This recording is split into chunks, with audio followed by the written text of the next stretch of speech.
Hi everyone, welcome to this class. इस class में हम पढ़ेंगे पॉलीमर केमिस्ट्री। ये फर्स्ट क्लास है पॉलीमर केमिस्ट्री की। पॉलीमर केमिस्ट्री पे लगभग 4 से 5 क्लासेस आएंगी और उन 4 to 5 क्लासेस में आपका सारा पॉलीमर कंप्लीट हो जाएगा। जो भी रेलेवेंट है CSIR नेट गेट के सिलेबस में, गेट में, IIT जैम में, ठीक है, तो सारा हम क्लास में कंप्लीट कर लेंगे। तो सबसे पहले स्टार्ट करते हैं कि पॉलीमर होता क्या है, ठीक है। पॉलीमर्स बेसिकली मैक्रोमोलिक्यूल्स होते हैं। जैसे कि आपके पास मोनोमर्स यूनिट है, ठीक है। मोनोमर्स आप क्या समझते हैं कि कोई एक, मोनो का मतलब कोई एक यूनिट है। और जब बहुत सारी मोनोमर यूनिट्स रिपीटेडली ज्वाइन होती हैं, लगातार एक दूसरे से जुड़ती चली जाती हैं, तो वो किसकी फॉर्मेशन करती हैं? वो करती हैं पॉलीमर की फॉर्मेशन, ठीक है। Polymers are formed when a lot of monomer units join with each other, ठीक है। अब बिकॉज पॉलीमर्स बहुत सारी मोनोमरिक यूनिट के जुड़ने से बन रहे हैं, तो सिंपल सी बात ये है कि इनका मोलिकुलर मास बहुत हाई होगा, ठीक है। इनका मोलिकुलर मास क्या होगा? बहुत हाई होगा। तो कोई अगर आपसे पूछे डेफिनेशन कि पॉलीमर्स होते क्या हैं, polymers are high macromolecular compounds, ठीक है। हाई मैक्रोमोलिकुलर कंपाउंड्स, आप बोल सकते हो polymers are macromolecules which is high molecular mass, ठीक है, that is formed by the repeated joining of monomer units, ठीक है। तो पॉलीमर्स क्या होते हैं? पॉलीमर्स होते हैं, वैसे हमें थ्योरी ज़्यादा फोकस नहीं करनी है अगर हम बात करें CSIR नेट गेट की, लेकिन मैं आपको एक आइडिया तो दे सकती हूँ ताकि आके आपको लगे ना कि बहुत पता नहीं क्या टॉपिक चल रहा है, ठीक है। तो polymers are macromolecules which is high molecular mass which are formed by the repeated joining of monomer units, ठीक है। तो ये पॉलीमर की डेफिनेशन हो गई है। उसके बाद जो नेक्स्ट टॉपिक आता है जो हम पढ़ेंगे, डेफिनेशन तो क्लियर हो गई है, उसके बाद जो नेक्स्ट टॉपिक हम पढ़ेंगे वो पढ़ेंगे क्लासिफिकेशन ऑफ पॉलीमर्स।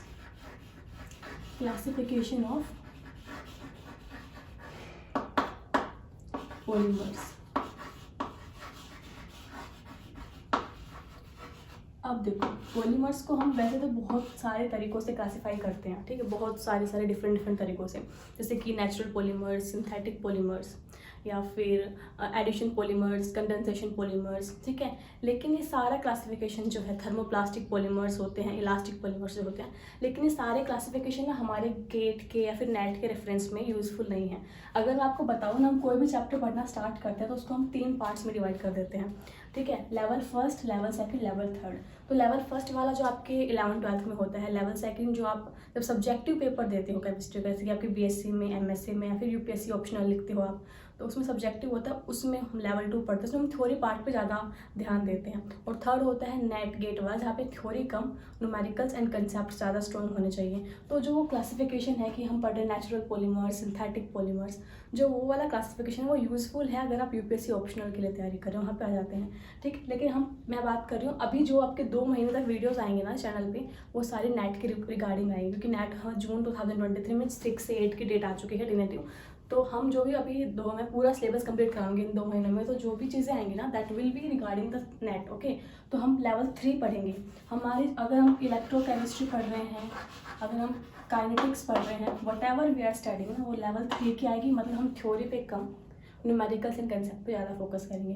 तो अभी मैं बात करूँ क्लासिफिकेशन ऑफ पॉलीमर्स की, तो यहाँ पे हम नेट के रिगार्डिंग, मतलब जो नेट में क्वेश्चन पूछ रहे हैं उस क्लासिफिकेशन में डिस्कस करेंगे। तो नेट में आज जो क्लासिफिकेशन आता है वो आता है आइसोटैक्टिक, ठीक है। यहाँ पे आएगा सिनडायोटैक्टिक,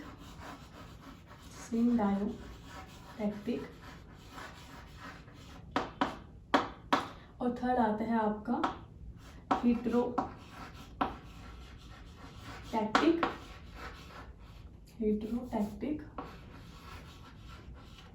जिसको अटैक्टिक भी बोलते हैं, अटैक्टिक, ठीक है। तो ये सारे उसमें आ जाएंगे। अब क्लासिफिकेशन ऑफ पॉलीमर्स, हमने पॉलीमर्स को 3 पार्ट्स में क्लासिफाई कर दिया है, आइसोटैक्टिक, सिनडायोटैक्टिक एंड हेटेरोटैक्टिक। अब देखो, फॉर एग्जांपल ये मेरा पॉलीमर है, ठीक है, ये मेरी मोनोमर यूनिट्स थी और ये बहुत सारी मोनोमर यूनिट थी, ऐसे मेरा पॉलीमर आ गया, ठीक है। तो यहाँ पे कोई R ग्रुप ज्वाइंड है, ठीक है, कोई R ग्रुप ज्वाइंड है, ये कार्बन है बेसिकली सारे के सारे, ठीक है, ये सारे के सारे कार्बन है, और यहाँ पे कोई R ग्रुप ज्वाइन है। अब देखो, अब जो ये मेरा कार्बन है ना, ये असिमेट्रिक कार्बन है, आप सभी को दिख रहा होगा। असिमेट्रिक कार्बन्स वो होते हैं जिन पे चारों ग्रुप्स अटैच होते हैं, कार्बन की वैलेंसी 4 होती है, तो 4 बॉन्ड्स बनाएगा, और जो चारों बॉन्ड्स कार्बन ने बनाए हैं ना उस पर डिफरेंट ग्रुप्स अटैच है, तभी वो एसिमेट्रिक कार्बन बोलते हैं, फिर उसको सिमेट्रिक सेंटर बोलेंगे। तो यहाँ पे इस कार्बन पे देखो, इस वाले कार्बन पे देखो, एक R ग्रुप लगा है, ठीक है, एक ये ग्रुप है और एक ये पूरी चैन है, और एक यहाँ पे हाइड्रोजन होगा, ठीक है। तो चारों ग्रुप डिफरेंट है, मतलब asymmetric carbons. Those polymers in which asymmetric carbons have same configuration. यहाँ पे देखो इस कार्बन की, इस कार्बन की, इस कार्बन की, इस कार्बन की सेम कॉन्फिगरेशन है ना। So those polymers in which asymmetric carbon have same configuration, या तो सबकी D होगी या फिर सबकी L होगी। अब यहाँ पे या तो सबकी D है, सबकी D है, या तो सबकी L है, ठीक है। तो आइसो का मतलब क्या होता है? Same. If you don't know, iso का मतलब होता है सेम, ठीक है। So those polymers in which asymmetric carbons have same configuration either D और L, वो होते हैं आइसोटैक्टिक। सिंटैक्टिक में क्या होगा? अल्टरनेट मतलब अगर यहाँ पे अगर D है तो यहाँ पे क्या होगी? L होगी। यहाँ पे अगर D है तो यहाँ पे क्या होगी? L होगी, ठीक है।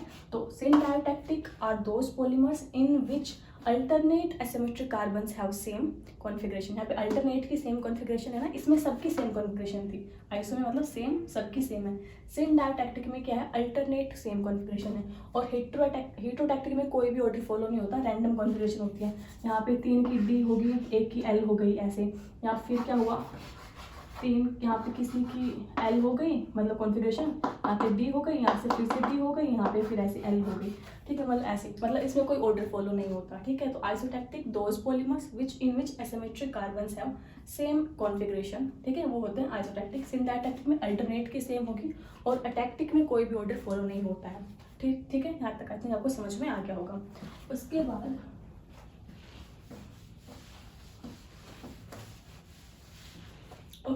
उसके बाद जो आइसोटैक्टिक और सिंटैक्टिक जो पॉलीमर्स हैं, इन दोनों को हम बोल देते हैं स्टीरियो रेगुलर पॉलीमर्स, ठीक है। इन दोनों को हम बोल देते हैं stereo regular polymers,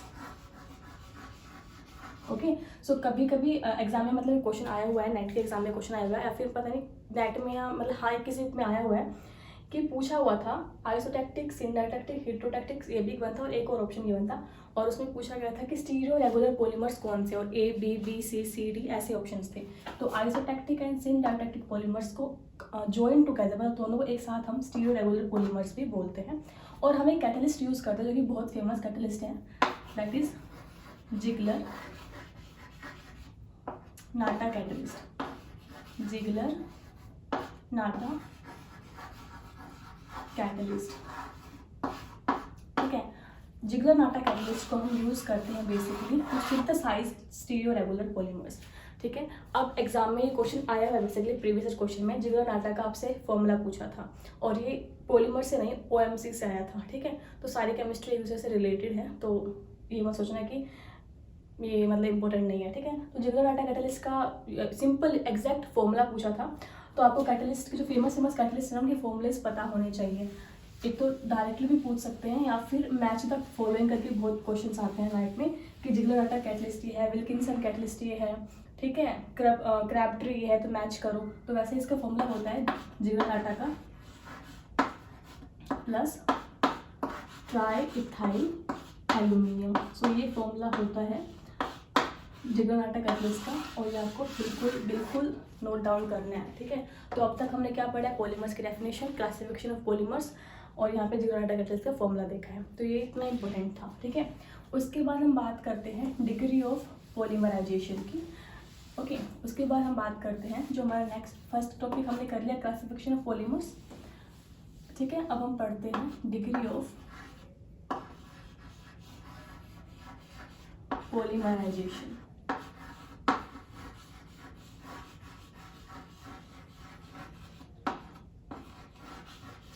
degree of polymerisation का मतलब क्या है, बता सकते हो कोई? कि मतलब कितना पॉलीमराइज हो रहा है, मतलब कि ये आपके पास monomer monomer monomer monomer monomer units present, ऐसे बहुत सारी प्रेजेंट है, और यहाँ पे सारी ऐसे ही जुड़ गई,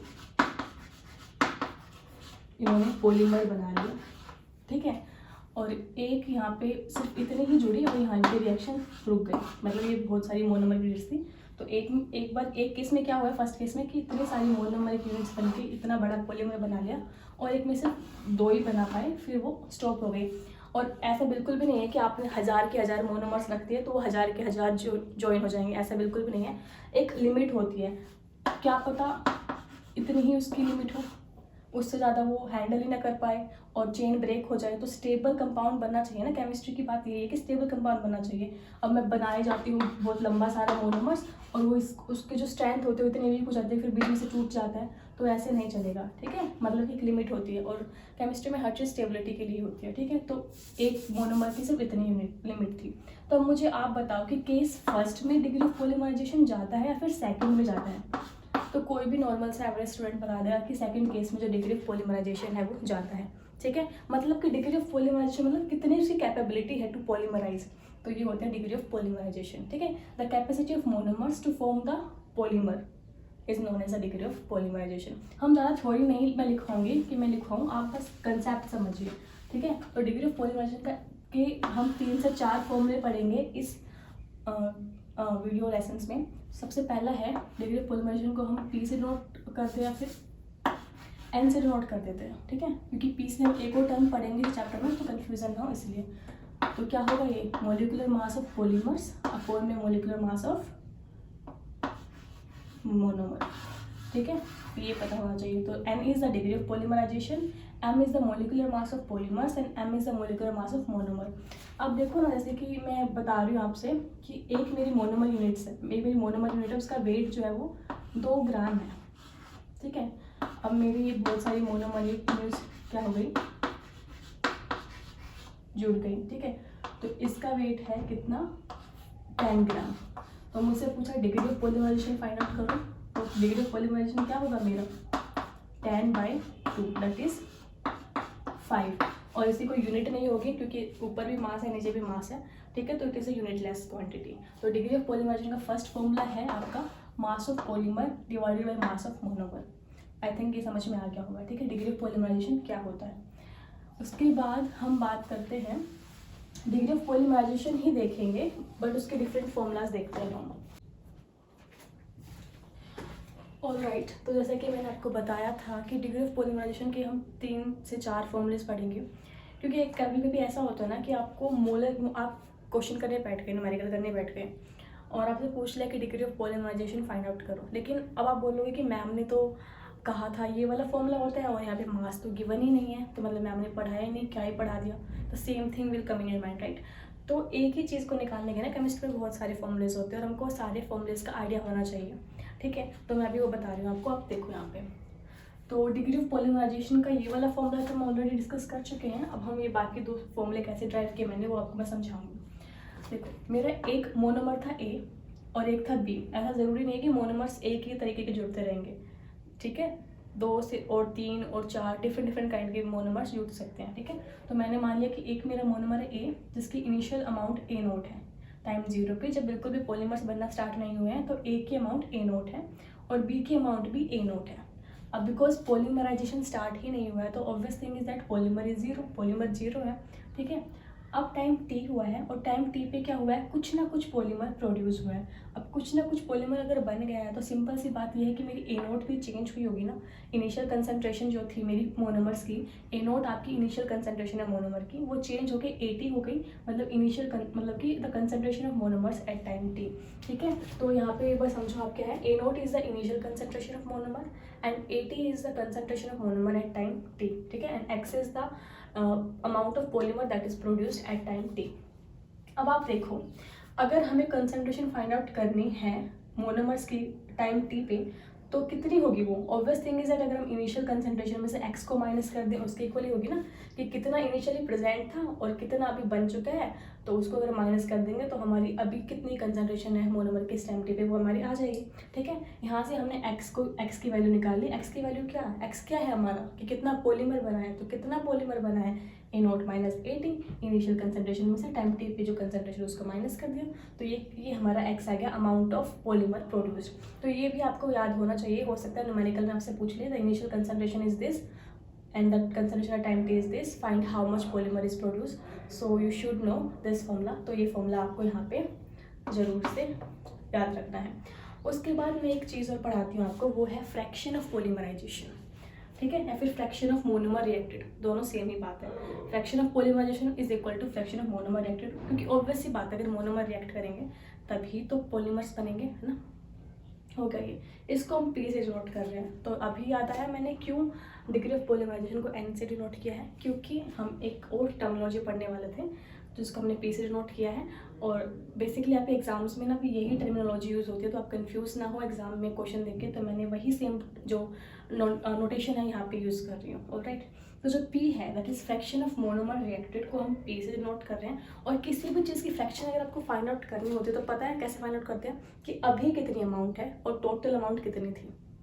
यही होता है ना, जैसे कि मैं बोलूँ कि मेरे पास टोटल 100 रुपये थे, है ना, अब मेरे पास 50 रुपये बचे हैं, तो कितनी फ्रैक्शन बची है मेरे पास, तो अभी कितने हैं और स्टार्टिंग में कितने थे, वही तो हम यूज़ करते हैं। तो मैं बोलूँगी मेरे पास हाफ फ्रैक्शन बची है, हाफ मैंने उड़ा दी, हाफ मैंने खर्च कर दिया, ठीक है। उसी तरीके से फ्रैक्शन ऑफ मोनोमर रिएक्टेड अभी कितना बना है, स्टार्टिंग में कितना था, तो this is fraction of monomer reacted.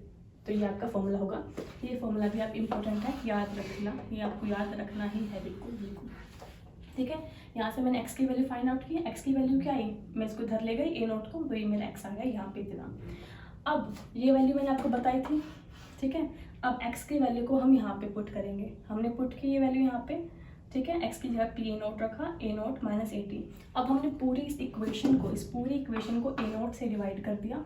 A note से जब हम इस पूरी इक्वेशन को डिवाइड करेंगे तो यहाँ पे p आएगा equal to 1 minus 80 upon A naught, ठीक है। अब हमने क्या क्या, यहाँ पे स्पेस नहीं था तो ऊपर दिखा रही हूँ आपको, 80 अपॉन ए नोट और p को मैं इधर ले आई 1 माइनस p।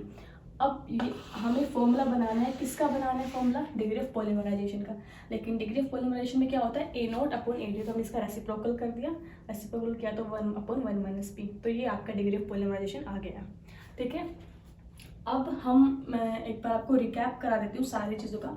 इसको मैं यहाँ से रब कर रही हूँ और मैं इधर पे सारे के सारे ना फॉर्मूले लिख रही हूँ, तो मैं आपको सारे यहाँ पे फॉर्मूले लिख देती हूँ। देखो n equal to degree of polymerisation और उसका फॉर्मूला है एक तो मोलिकुलर मास, एक मिनट ये फॉर्मूला है, मैं आपको यहाँ पे लिख के दिखा देती हूँ सारे के सारे जल्दी से।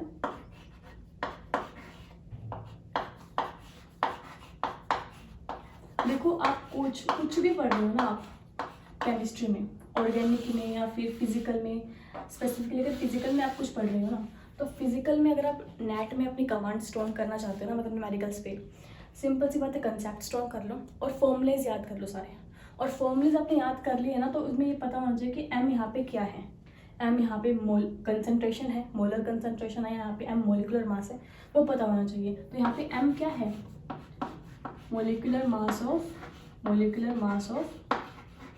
पॉलीमर,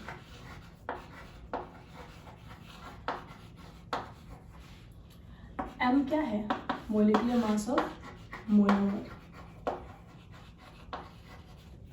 ठीक है। p क्या है, p है फ्रैक्शन ऑफ मोनोमर रिएक्टेड या फिर फ्रैक्शन ऑफ पॉलीमर प्रोड्यूस्ड, कुछ भी आप समझ लीजिए, दोनों सेम ही चीज़ है, फ्रैक्शन ऑफ मोनोमर रिएक्टेड, ठीक है।